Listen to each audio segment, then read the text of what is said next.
कोकण हे फक्त बघण्याचे नाही तर जगण्याचे देखील ठिकाण आहे आणि अशा या कोकणामध्ये आज पूर्णपणे भ्रमंती करायचा आणि पूर्ण दिवस या कोकण पाहण्यामध्ये घालवायचा असं मी ठरवलेलं आहे। एका दिवसामध्ये मला इथे कितपत फिरता येईल हे देखील मला माहीत नाही आहे, पण हां, जिथपर्यंत मी फिरू शकेन तेवढं आज मला फिरायचंच आहे असं मी घराकडून ठरवूनच निघाले आहे। आता आम्ही चाललो आहे वेंगुर्ला कॅम्प येथे असणाऱ्या वेतोबाच्या मंदिरामध्ये।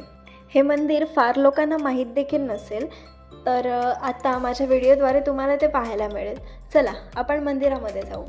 जाता जाता शिवाजी महाराजांचं दर्शन घेऊन आम्ही पुढील वाटेला निघालो आणि ह्या निसर्गरम्य वाटेवरून जाण्याचं जे सुख होतं मनाला खूप प्रसन्न करत होतं। आणि हे मंदिर पण ना रोड टच असं नाही आहे, हे मंदिर थोडंसं गावामध्ये येतं आणि हे असं म्हणजे गावाची ही वाडी असू शकते बहुधा, तर तिथूनच आम्ही आलो आहे आणि हे मंदिर आहे। मंदिराकडे बघून एकच शब्द आठवत होता, तो म्हणजे अप्रतिम। म्हणजे किती छान असं हे मंदिर वाटतंय, अगदी निसर्गाच्या सानिध्यात आणि एकदम शांत जागी हे मंदिर आहे। आणि खरंच हे मंदिरात म्हणजे आतमध्ये जेव्हा प्रवेश केला मी, खरंच मन प्रसन्न होऊन गेलं। आणि समोर जी वेतोबाची मूर्ती होती, तर वेतोबा देवाला बघून असं वाटत होतं की साक्षात देवच आपल्या समोर उभा आहे। अगदी टाचणी पडली तरी आवाज येईल एवढी शांतता इथे होती, त्यामुळे ही शांतता मनाला अजून भुरळ पाडत होती।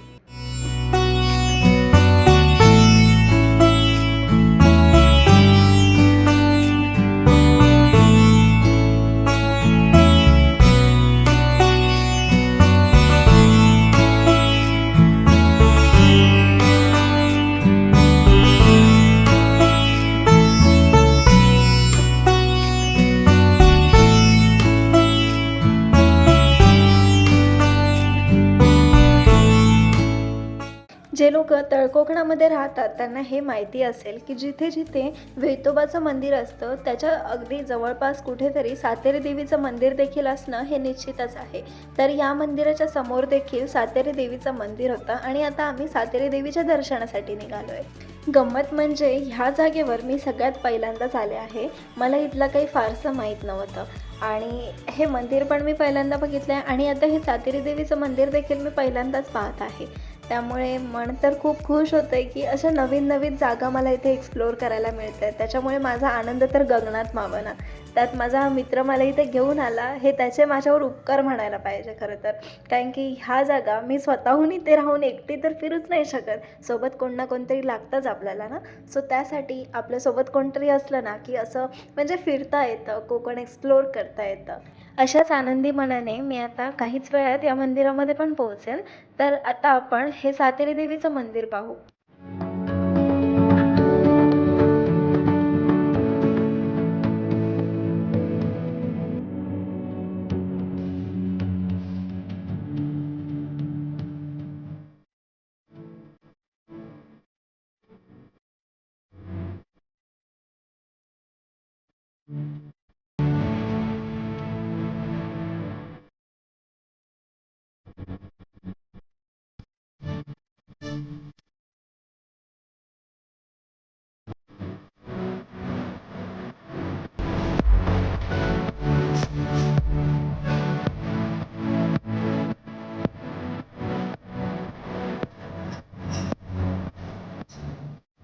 तर अगदी काहीच मिनिटांमध्ये म्हणजे मोजक्या 5 मिनिटांमध्ये आपण या मंदिराजवळ पोहोचलेले आहोत। हार्डली 7 मिनिटं लागली असतील, त्यापेक्षा जास्त तुम्हाला हे लांब नाही पडणार। जर तुम्ही कधी आलात तर नक्की इथे व्हिजिट करा। आणि हे मंदिर पण खूप सुंदर आहे, तुम्हाला इथे बघता क्षणी ना मन असं भारावून जाईल, इतकं सुंदर आहे। मंदिराच्या बाहेर अशी चपलांना ठेवायची अशी व्यवस्था केलेली आहे आणि तुम्ही इथे चपलं ठेवून आतमध्ये प्रवेश करू शकता। मंदिर एवढं भव्य दिव्य आहे आणि एवढं सुंदर मंदिराची रचना केलेली आहे ना की मी निशब्द आहे या मंदिरापुढे। आणि मुख्य म्हणजे ह्या मंदिराचं डेकोरेशन काढलं नव्हतं, कारण की 4-5 दिवसापूर्वीच देवीची जत्रा झाली होती, त्यामुळे हे मंदिर अजून सुंदर वाटत होतं आणि अगदी मन प्रसन्न झालं इथे।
आरतीचा प्रसाद घेऊन आता आम्ही निघतोय पुढच्या मार्गासाठी. आणि आता पुढे कुठे जायचं हे तर आधी ठरवलं नाही आहे आम्ही, पण तरी पण पाहतोय की कुठे जाता येईल. जाता जाता थोडंसं ChatGPT थ्रू सजेशन घेतलं आणि देन कुठे जायचं म्हटलं तर मग आरवलीचा वेतोबा हा पण इथून जवळ होता नाही का.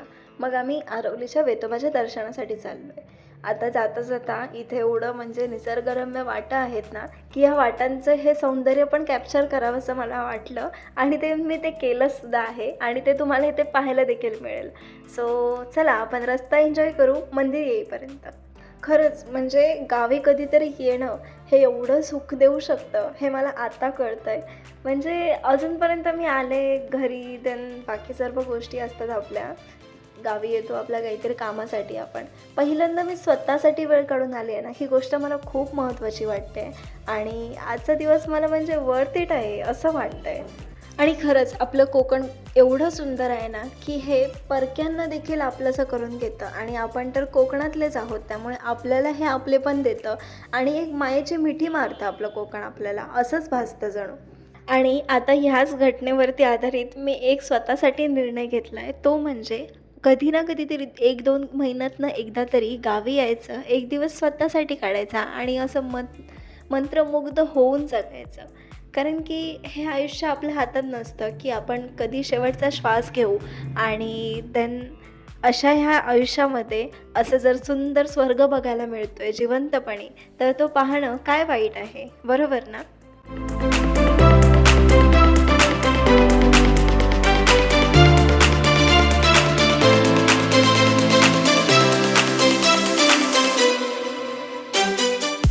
असं वाटतं आहे की हा प्रवास कधी संपूच नये आणि खूप छान वाटतं आहे मला. आणि वाटेत जाता जाता आम्हाला हे कमळांचं गाव मिळालं, जे की तुम्हाला मी दाखवत आहे. तर आरवलीला खरं तर पहिल्यापासूनच कमळांचं गाव म्हणून ओळखलं जातं आणि आज प्रत्यक्षात मी ही कमळं बघते आहे. मी अजूनपर्यंत 2-3 वेळा तरी आरवलीला येऊन गेले असेल, पण हे मला बघायला पहिल्यांदाच मिळालं आहे, त्यामुळे खूप छान वाटतं आहे. आणि तुम्हाला माहिती आहे का इथला खरा चमत्कार? म्हणजे आरवलीला कमळांचं गाव म्हणून ओळखलं तर जातंच, पण दुसरी गोष्ट अशी, वेतोबाला सगळ्यात आधी आपल्याकडे कमळच ही अर्पण केली जातात फुलं म्हणून.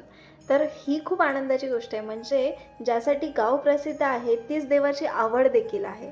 हा आपल्या वेतोबाचा साधेपणा म्हणू शकतो आपण.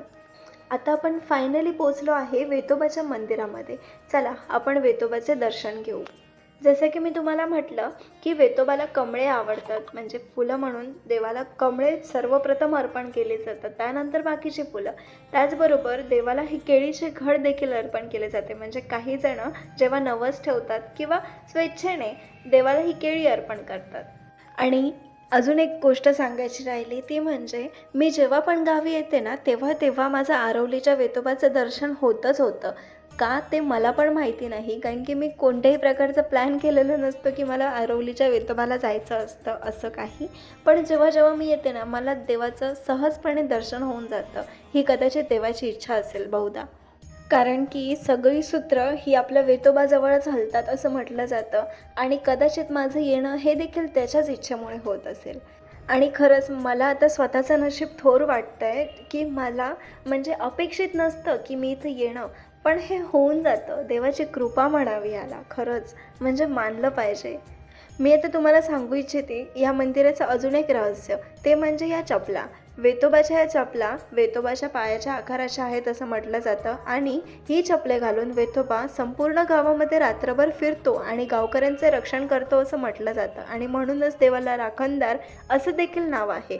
आणि ही जवळपास 150-200 वर्ष पूर्वीची चपलं आहेत असा गावकऱ्यांचा अंदाज आहे. आणि ही चपलं झिजलेली दिसतात आणि खरंच तुम्ही ते पाहू शकता की ही झिजलेली दिसत आहेत.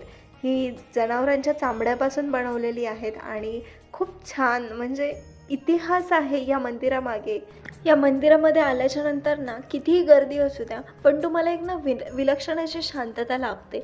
आणि हे दुसरं वैशिष्ट्य आहे या मंदिराचं, म्हणजे अक्षरशः म्हणजे हे मंदिर आहे ना अतिशय रहस्यमयी आहे.